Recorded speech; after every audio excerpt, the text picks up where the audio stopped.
Hey guys, it's Ben the Coin Geek at Old Pueblo Coin, and today I have a grading video for you. I'm going to talk grading theory just a little bit, and we're going to talk about first and foremost the grading scale. And like Yoda says, first you must unlearn what you've learned.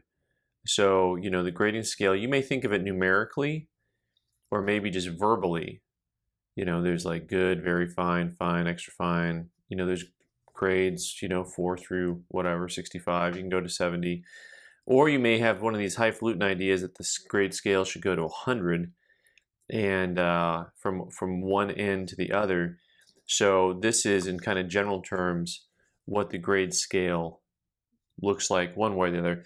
So what I want to talk about is over time I've come to the point where I actually think that the way you should look at it is in more general terms, just maybe about 4 different grade areas, and they overlap a little bit. It'd be something like that. And that's kind of it. Remember when you were a kid and they had multiple choice and, it would be 4 different choices and 2 of them were always obvious that they were wrong and you just cross them out. And then you had 2 that you had to decide between. That's basically how grading works. It is exactly the thing that I do when I learn to grade a new coin or new coin series. And what you do is basically, if you have an entire group of dollars here, you basically pare it down to a main area, right? So I don't want you to think about getting to these precise grades up here. You're just kind of getting into a range, okay? You're not trying to come up with the exact answer the first time you look at a coin. So as I grab a bunch of dollars and they're all different grades, anyone can do this. If you've got a bunch of dollars at home, or you have I say anyone can do this. If you have the access to different looking dollars, you can always start to group them by just the quick visual. Most anyone I could show these coins to and say which one is nicer looking, and if they're not a complete novice, they'll know, okay, this goes in this camp, this goes in this camp over here, and then you kind of break it down from there, right? So you start sorting out the coins that look nicer. We got a bunch of kind of nicer ones we'll put over in this area. Then we got ones that have a lot more wear to them on this side.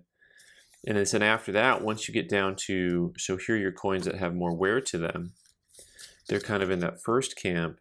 Then at that point, you can start talking about looking at the difference in details. Well, this one with our multiple choice, we can pretty easily go ahead and look and say, well, this one has almost no detail to it. I don't know his exact grade because I'm a novice. I'm going to put him all the way to the left. On that grading scale, he's all the way to the left. Now we've got 2 coins that are a lot more similar, especially to the untrained eye. Like, well, those coins both have a lot of wear to them.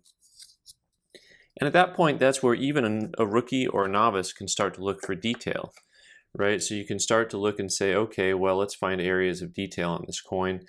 And maybe it's the hairline. Let me look and get the visual of how much hair she has there on the bottom and how much hair detail there is on this one. Like, oh, well, this one doesn't look like it has quite as much hair to it. Let's turn it over and take a look at the back.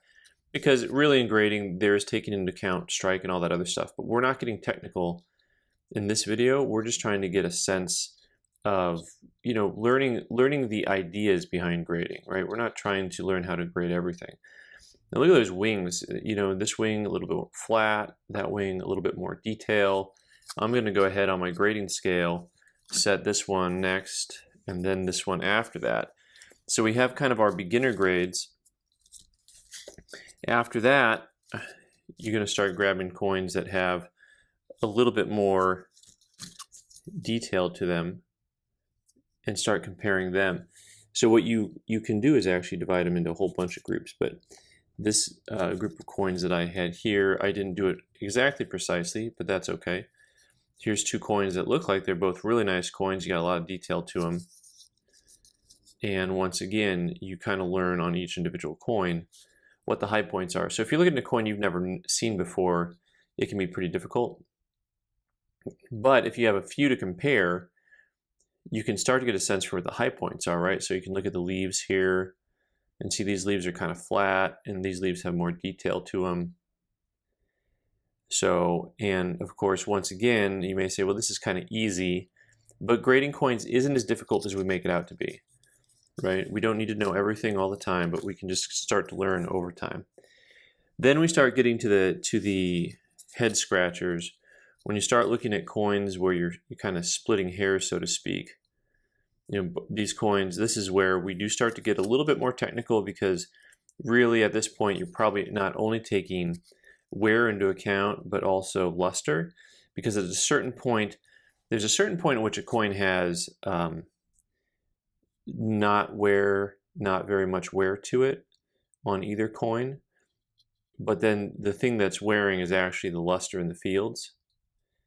So for example, on these two coins, because if you look, it's like, well, look at the detail on the eagle's head, and look at the detail. Well, they're like the same. And the leaves, they're strong. They're strong.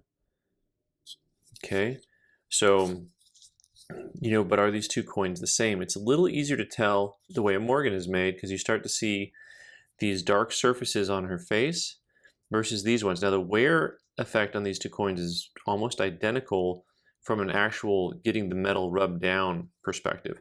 But when you look, you'll see that this cheek has a little dark appearance to it, and that hairline. And so that's all that luster starting to wear off. The luster will wear off before the metal wears down. So that's why, when you get into the higher grades, it confuses people. It's very easy to confuse people. But still, when you have comparisons one next to the other, you can, once again, you don't have to get it perfect, but you can get them in general order. You say, okay, now we've kind of have a grade scale working from all the way from lowest grade to the higher grades. And this is something that, once again, you can do at home. You can do at your local coin shop. If you have a coin club, I would really highly recommend that you guys just do this as kind of like a test for kids. See if you can get people to donate common date dollars in just varying grades, and just put them in order, and everyone can talk about why they think this one's nicer than that one, and that one's nicer than this one, or this one's not as good, and start putting them in order.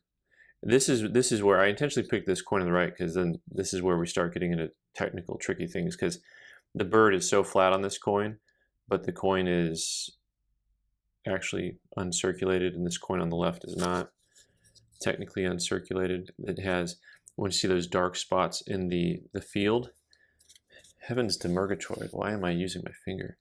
That's why I have this. This dark area here in the field, when you turn it and you start to see this little dark range, and that's breaking the luster. And this one actually super flat strike, those stars are almost gone, but the luster is all still there.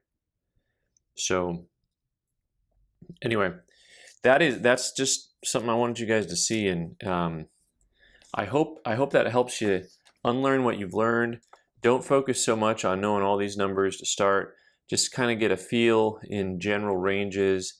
Do the method you used to do in grade school. Like if you see a coin that's really worn, well, it's not in these grade ranges over here. It's going to be in these grade ranges down here.